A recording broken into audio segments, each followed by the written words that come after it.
गांव शिवपुर की एक सच्चाई थी जो पीढ़ियों से दबी हुई थी, लेकिन कोई उसे जुबान पर नहीं लाता था। रक्त चढ़ावा। हर अमावस्या की रात गांव के बाहर के श्मशान घाट से अजीब चीखें सुनाई देती थीं। कोई कहता तांत्रिकों की आत्माएं वहां बलि लेती हैं, कोई कहता वहां कोई प्राचीन श्राप है। लेकिन एक बात हर बूढ़े की जुबान पर थी, अमावस्या की रात कोई उधर न जाए।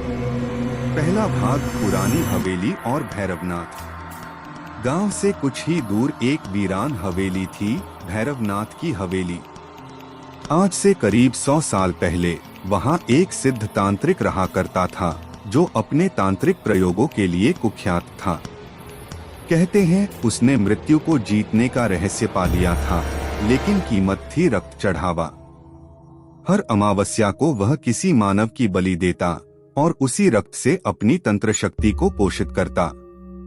लेकिन एक रात गांव वालों ने भैरवनाथ को मार दिया, उसकी समाधि श्मशान में बना दी और हवेली बंद कर दी गई।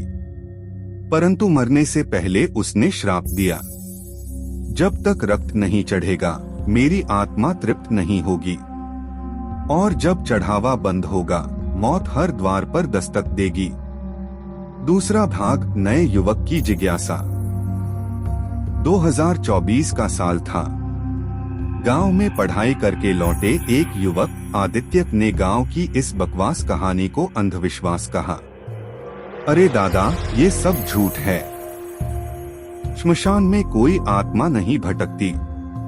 मैं खुद अमावस्या की रात वहां जाकर लौट आऊंगा।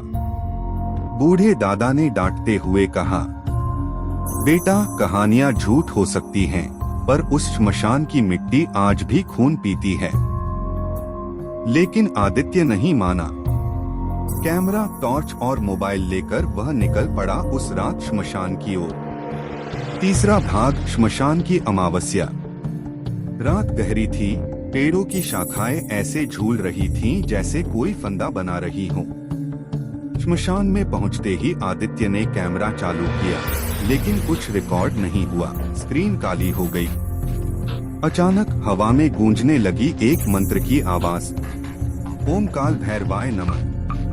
टॉर्च की रोशनी में एक आकृति प्रकट हुई, काले वस्त्रों में एक वृद्ध तांत्रिक, जिसके हाथ में खड्ग था और आंखें चमक रही थीं।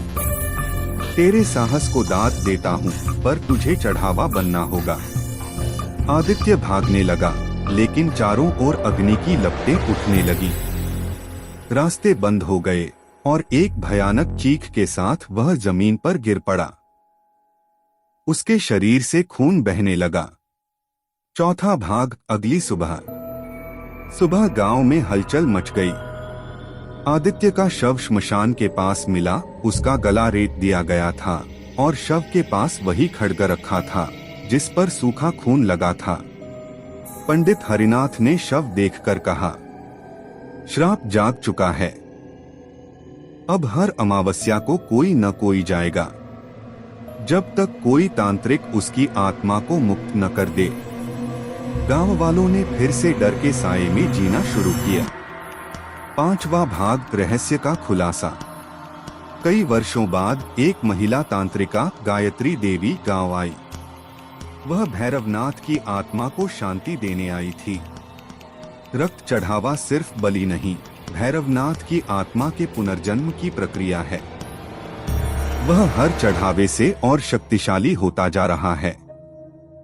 अगर अगली अमावस्या तक उसे रोका नहीं गया, वह पूरी गांव की बलि मांगेगा। अमावस्या की रात गायत्री देवी ने श्मशान में यज्ञ रचा। जैसे ही मंत्रोच्चार शुरू हुआ, चारों ओर तेज हवाएं चलने लगी। भैरवनाथ की आत्मा प्रकट हुई, विकराल और रौद्र रूप में। तू मेरी मृत्यु चाहती है, मैं अमर हूँ, भैरवनाथ गुर्राया। गायत्री देवी ने त्रिशूल उठाया और मंत्र पढ़ते हुए बोली, जैसे तूने दूसरों का रक्त बहाया, वैसे ही तेरे ही रक्त से तुझे शांति मिलेगी। त्रिशूल की चोट से भैरवनाथ की आत्मा चीखती हुई जल गई। श्मशान की आग शांत हो गई। अंतिम भाग, शांति या भ्रम। गांव में सब कुछ सामान्य हो गया। लेकिन आज भी कुछ बुजुर्ग कहते हैं, जब हवाएं अचानक चलने लगें और पेड़ सरसराने लगें, समझ लेना कि भैरवनाथ की आत्मा कहीं पास है, चढ़ावे की तलाश में। रक्त चढ़ावा अब एक कहानी बन चुकी है, या शायद एक चेतावनी। अगर यह कहानी आपको पसंद आई तो बताइए, मैं इसका अगला भाग, प्रीक्वल भैरवनाथ के जीवन पर या पूरी सीरीज भी लिख सकता हूँ।